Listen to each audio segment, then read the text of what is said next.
Bonjour à tous et bienvenue au Club Emploi Cadre Emploi, le Figaro Économie. L'homme que je reçois aujourd'hui préside aux destinées du cabinet de recrutement Robert Walters pour l'Europe et l'Amérique latine depuis 15 ans. Après quelques autres vies, notamment à la City. Et si j'ai eu envie de l'inviter sur ce plateau aujourd'hui, c'est que c'est un râleur. Eh oui, il aime s'insurger, notamment dans des tribunes qu'il signe dans la presse, sur les mauvaises pratiques des entreprises en matière de recrutement, mais aussi sur le comportement de certains candidats. Alors, quelles sont ces vérités qu'il a envie de rappeler aux uns et aux autres? Que faudrait-il changer pour fluidifier ce marché de l'emploi qu'il qualifie d'obscurantiste tout de même? J'en parle avec Antoine Morgaud, le patron pour la zone Euro et Amérique latine du cabinet britannique Robert Walters.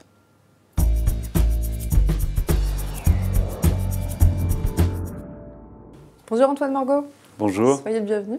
Alors quand je vous ai rencontré, vous m'avez dit j'ai plus rien à perdre, je veux bien parler. Alors on y va, on commence par les vérités que vous avez envie de dire aux entreprises. En particulier, qu'est-ce qui cloche dans les méthodes de recrutement à la française aujourd'hui? Tout d'abord, les process sont très longs.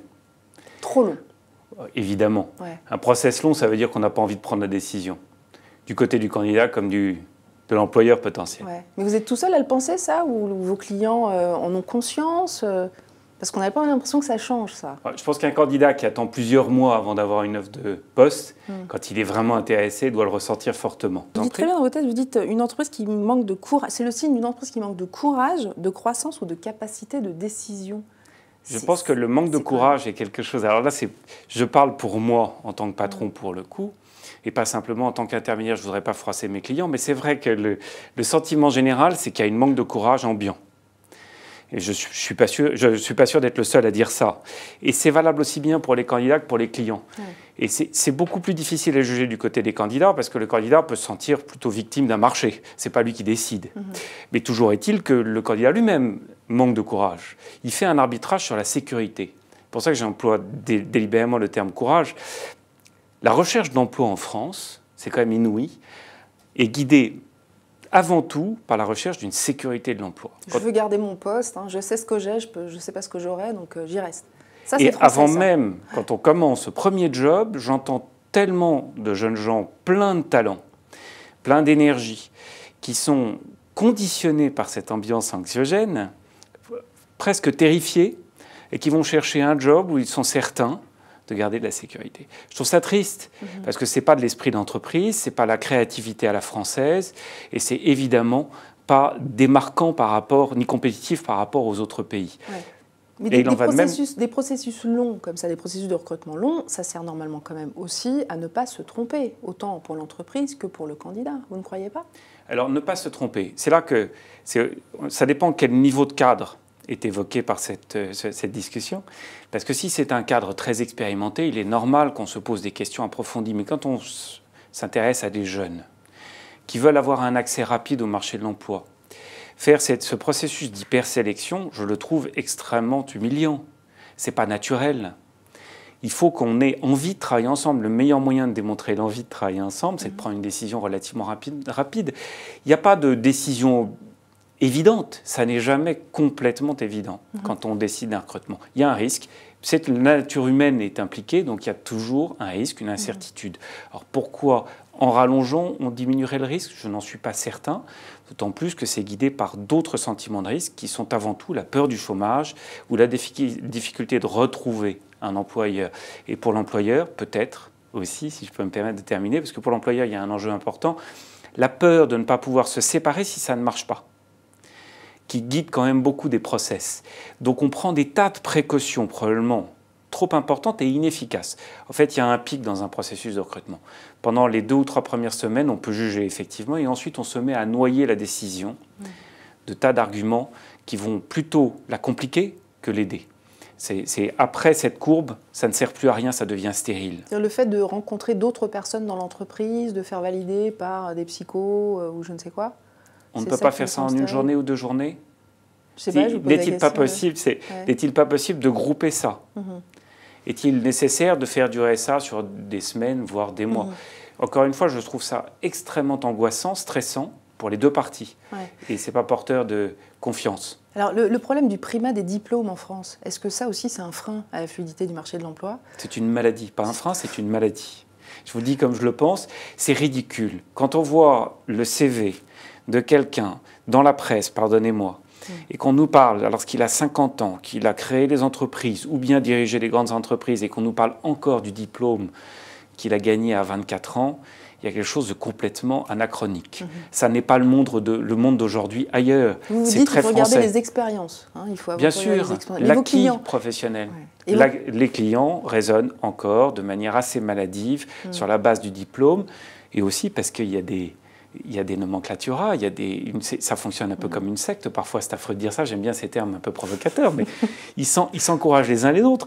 Donc, tout d'un coup, il y a une minorité protégée parce qu'ils ont fait ces diplômes, ou certains de ces diplômes, plus ou moins caractérisés par l'entraide, et ils sont protégés et ils sont sortis du système compétitif de l'emploi. Mais l'ensemble de leur performance sera guidé par le manque de jugement qu'ils vont subir par rapport à d'autres qui n'ont pas eu les mêmes diplômes historiquement. C'est un peu comme si vous aviez un joueur de tennis qui soit le fils de Federer demain et qui rentre sur le circuit et qui rentre avec des avantages acquis avant même d'avoir fait ses preuves. Il va nécessairement moins travailler. Il a nécessairement une charge de la preuve différente. Celui qui a gravi tous les échelons va être obligé de surperformer. Et c'est ça qui est facteur de créativité. Alors, on termine justement sur les freins du marché côté entreprise. Je vous ai vu taper sur la période d'essai. Trop longue pour certains cadres, entre 5 et 7 ans d'expérience. Vous maintenez ça? Vous pensez qu'il ne faut pas... Alors, je ne sers pas du tout ma profession, qui est une profession remarquable et qui a un rôle très compliqué, objectivement, très exposé aussi, et qui représente une portion congrue, il ne faut pas l'oublier, de l'ensemble des recrutements. Notre profession représente 10 à 15% des recrutements dans l'ensemble. Donc c'est mineur. Quand on est en poste, imaginez-vous, vous êtes en poste, vous savez que pour les 2 à 3 ans qui viennent, vous avez une certaine visibilité. Vous savez qu'il fait froid dehors. Quelqu'un vous appelle et vous dit « tu vas changer ». Mais tu vas avoir 3 à 6 mois de période d'essai. Voire 4 à 8 mois, pour certains cadres. Le 8 mois, en fait, est factice, parce qu'il faut quand même respecter un délai minimum d'annonce, donc en fait, il revient à peu près à 7 mois. Toujours est-il que ces périodes-là d'incertitude sont complètement démotivantes au départ pour la majorité des cadres en France. Et de fait, il va choisir naturellement, pour des raisons purement réglementaires qui sont censées protéger les deux parties, il va choisir le conservatisme. Et plus le marché est mauvais, moins il a envie de prendre ce risque de période d'essai, parce qu'il sait que s'il échoue, il se retrouve confronté à un marché. Et c'est là qu'est le vrai sujet. Parce que le vrai sujet, c'est la peur. Est-ce que des cadres aujourd'hui, malgré leur diplôme et leurs compétences, voire leur talent, ont cette confiance en eux? Je pose la question. D'aller voir sur le marché s'il n'y a pas d'autres postes. Est-ce qu'ils ont l'impression qu'ils trouveront facilement s'ils ont un problème? Alors, je vous pose la question, Antoine Morgault. Est-ce que les cadres bougent, ont envie de bouger en ce moment? Ils ont bien entendu envie de bouger, mais ne le font pas surtout parce qu'ils ont peur d'échouer. Parce qu'ils trouvent ça difficile, parce que l'information ne circule pas, parce qu'ils n'ont pas accès aux offres de job, parce que le marché n'est pas assez vivace, il n'y a pas un marché réel. Alors c'est là que le chiffre est parlant, 160 000 en moyenne. Job. On parle des cadres. 163 200 postes à pourvoir en 2014 selon la dernière étude APEC. Pour plus de 4 millions de cadres. Faites le calcul. Est-ce que c'est vraiment rassurant que simplement 6% des cadres ont changé de poste pendant l'année? Alors beaucoup diront, mais c'est très bien, certains DRH, et peut-être il en va de leur responsabilité, disent il faut retenir les gens, c'est bien, on les retient. C'est très louable probablement comme intention, mais la fluidité du marché est un facteur de création de valeur, de confiance pour les cadres, et donc d'embauche plus facile. Donc on est en train de lutter contre le marché, 6%. Un autre angle, ça veut dire qu'un cadre en moyenne en France change une fois tous les 15 ans. D'entreprise. Vous vous rendez compte? Est-ce que si je dis à ces jeunes... C'est pas bon pour votre business en tous les cas. Alors c'est pas très bon pour notre business. C'est vrai que là je plaide un petit peu pour la profession. Pour votre paroisse. C'est sûr. Qui je pense a un rôle fondamental et socialement responsable. On peut rester 15 ans dans la même boîte en étant parfaitement heureux, en ayant eu des progressions de carrière, etc. Donc pourquoi est-ce que ça doit être la majorité? La moyenne? Est-ce que vraiment, si je dis à un jeune de 25 ans aujourd'hui, vous allez rester 15 à 20 ans dans la même boîte, et pire encore, je lui explique qu'il y a un traumatisme social aujourd'hui, c'est-à-dire qu'au-delà de 55 ans, il risque de se retrouver exclu du marché de l'emploi. Donc là, vous parlez de leur employabilité, en fait, qui est quelle est la perception qu'a un jeune aujourd'hui? Quelle confiance il a dans le marché de l'emploi qui lui offre ça? Donc il faut recréer cette confiance, et je crois que plus il y a d'offres de jobs, de dynamique de l'emploi, de nombre de jobs traités, Plus sain est le marché, meilleure sera la confiance des cadres et des employeurs à trouver satisfaction. C'est important, la vivacité d'un marché. Et les intermédiaires de recrutement, pour le coup, sont un facteur fondamental pour que la confiance s'installe entre les deux parties contre la défiance générale que l'on cultive un peu systématiquement entre employeurs et employés. Ce que vous venez faire aujourd'hui, de redonner ce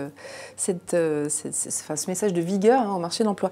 Merci Antoine Morgaud d'être passé sur ce plateau. Vous pouvez retrouver cette interview sur notre site cadreemploi.fr, sur le site figaro.fr, ainsi que sur nos pages réseaux sociaux. Et n'hésitez pas à réagir, à poser des questions si vous le souhaitez. À très bientôt.